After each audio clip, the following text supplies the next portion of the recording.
A couple of weeks ago, I speedran the Ass category in Hollow Knight, and got the world record. Now, the name sounds pretty amusing, and you may think it's just a regular meme category, but All Stag Stations is one of the most brutal and challenging speedruns in all of Hollow Knight. It includes a ridiculous shade skip, oh my god, more dark deepnest than should be considered legal, and a lot of really cursed combat. But I don't want to drag on too long with the intro. Let's get into the run and I'll explain things as we go. I hope you enjoy this one, because this run was a pain in the ass to get through. Bless me like you've never blessed me before? Oh no. Oh no! Please! No! Fuck. We start off with me just having thrown a good pace in the category to the final enemy of the run. The frogs are really painful in this category due to our low equipment, but we'll talk about them later. Let's start off with the beginning. Let's get the Ass world record. The Ass, or All Stag Stations speedrun, starts off like many others, with the exception of us getting a bit of extra geo to buy the Crossroad stag right away. Geo will be pretty central in the speedrun, given that we need to have enough to buy all of the 10 different stag stations. We skip the False Night, given that we'll be using a shade skip route to enter the city from the right side. After picking up Vengeful Spirit and clearing the Ancestral Mound, we quickly grab Soul Catcher. In the All Stag Station speedrun, we do not get any combat upgrades, because it's not a combat-centered speedrun. This makes the few combat sections that are in the run very, very punishing. I'm looking at you, Queen's Gardens Arena. So Soul Catcher is basically like a quality of life charm in the category. We move on through Green Path as per usual, doing the fireball skips and defeating the first Moss Knight. Now here's the first big difference from other categories. Regular any % no major glitches speedruns kill the Vengeful King to be able to get a quick source of geo. But in this category, Vengeful King just simply doesn't cut it. We don't get enough geo. At this stage of the run, we're gonna need a total of 260 geo to afford both the Green Path stag and the Queen Station stag later in the run. So, we leave the Vengeful King behind and instead get the Moss Knights below. The two Moss Knights, together with the Geo Rocks that they guard, give around a total of 160 Geo, which gives us just enough to buy both the Stag Stations and even a little bit more to spare. But before we head over to Hornet, we quickly buy the second Stag Station of the run, the Green Path Stag. After making quick work of Hornet with our trusty Soul Catcher charm, we pick up the Mothwing Cloak and quit back out to the mound. At this point, you might be thinking, wow, this category really doesn't seem that bad. I don't know why Blue hyped it up so much in the beginning. Oh, you just wait. Oh, you just wait. The second half of this is really, really bad. Anyways, we move on to the Fungal Wastes, and do both the Explosion Pogo and the Mantis Pogo to reach Claw. In most categories, the runner would quit out here and return to the mound once again, but we've got another Stag Station that we need to get before we do that. We climb back up to the left and head off towards the Queen's Stag Station. Whee! I love Walkling Storage. After buying the Queen's Stag Station, we actually use it to return to the Crossroad Stag. Who could have thought we would actually, use them in the run, instead of just buying them for the sake of it? After returning to the Forgotten Crossroads, we make very quick work out of the Gruzmother boss fight. After committing various counts of infanticide, we move on and bench next to Salubra's hut. After getting the bench, we move on and accidentally bumped into an enemy. Oh, I'm so clumsy. Oh no, I'm gonna die. Whoa, wow, oopsie daisies. That was definitely not on purpose. Jokes aside, we set up a shade skip to reach the Blue Lake. Haha, that's the name of my Discord, link in the description, you should join it. Where was I? Oh, right. We move on to get the Dream Nail. And you might be thinking, Blue, why are we gonna need the Dream Nail? Isn't this all Stag Stations? Now here's the thing, we don't actually need the Dream Nail for anything, but we need it to enter the Resting Grounds and access the Resting Ground Stag. So basically, we pick up the Dream Nail, slide out of the room before the Seer even has a chance to talk to us, open the Stag Station, and just nope out of there. We then go down through the elevator to the right side of the City of Tears. After getting some relics and killing some enemies for Geo, we bench at the King Stag Station. From here, we set our sights on the Storeroom Stag Station, as well as Lem on the way. We dash all the way through the bottom of the City of Tears, do a cool little walkling storage into the Hornet cutscene, and then keep on running left. In the next room, we perform a really cool fly pogo skip with an air stall to reach the catwalk above without having to go all the way around for the elevator in the left of the room. This is immediately followed by a really tricky Huskard parry pogo to reach the seal at the top of the rafters. Once we have collected this seal, we dash down to the right and go to Lem. As soon as we're done selling to Lem, the first portion of the run has ended. No longer is this a run about geogathering, and now it's gonna start being a run about really cursed and exciting things. But before we get to that, we do one of the most fun movement sections in the run before getting the Storeroom Stag. Nothing in Hollow Knight is more fun than these jumps. Whoop, whoop, whoop, whoop, whoop, whoop. Yeah! God, I love these jumps so much. After quitting back out to the King's Station, we head to the Ancient Basin through the broken elevator shaft. This is where the fun begins. If by fun you mean really cursed skips.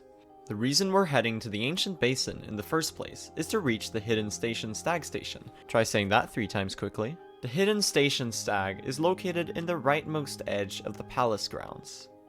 This is where we stumble upon a problem. The only way to reach the palace grounds is through this entrance right here, which requires a double jump. Or does it? The solution, once again, is to die. Kinda. But this is no ordinary shade skip.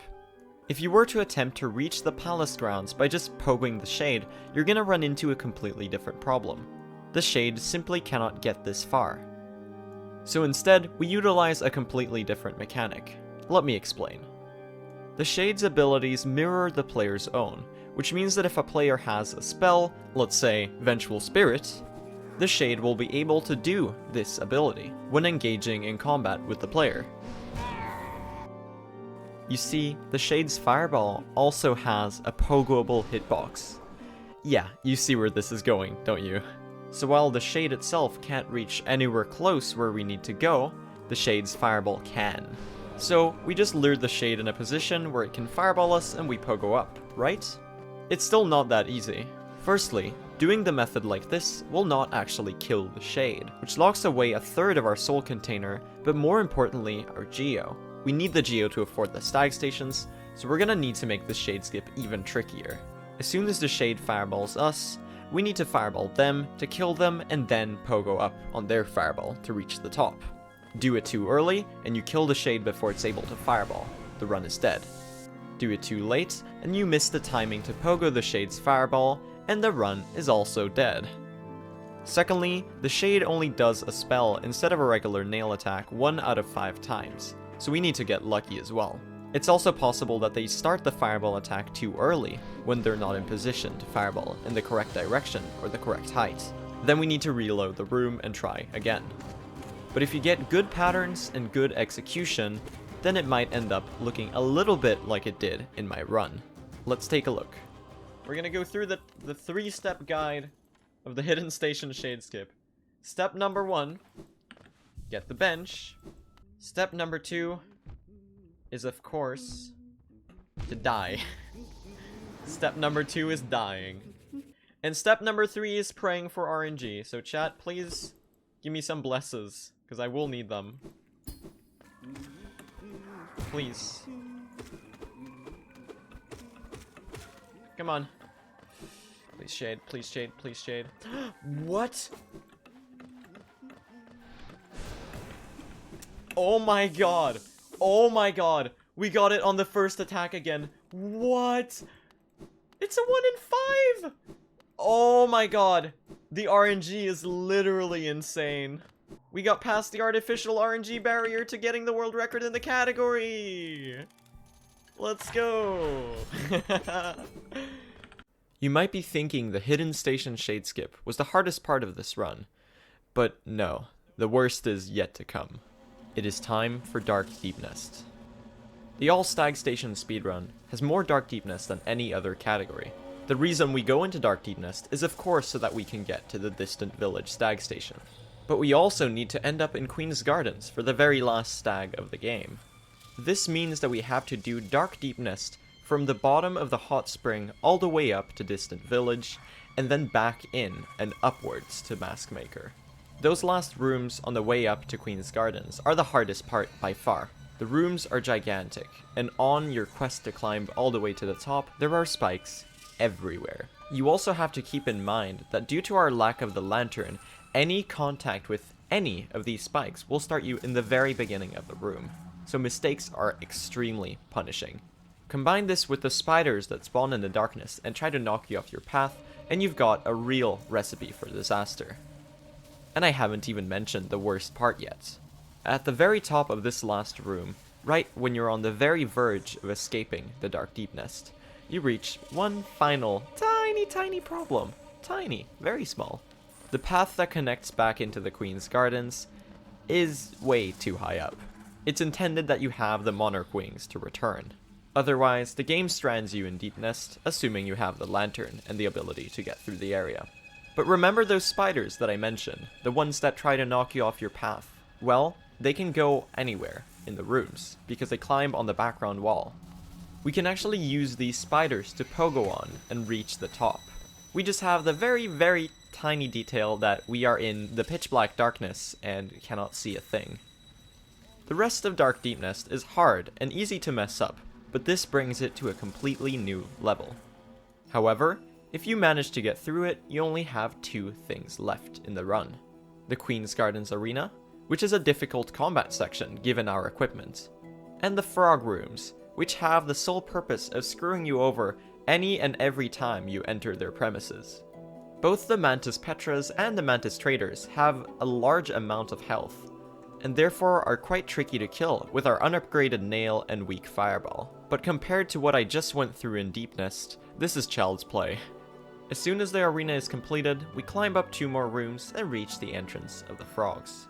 We are now at the very same spot I was approximately 30 minutes ago, on the previous attempt in the category. But this time, things were different. I was on an even crazier pace, and I wasn't gonna let the frogs take that away from me. Let's watch this ending, shall we? Okay, I can damage tank the rest. We're fine.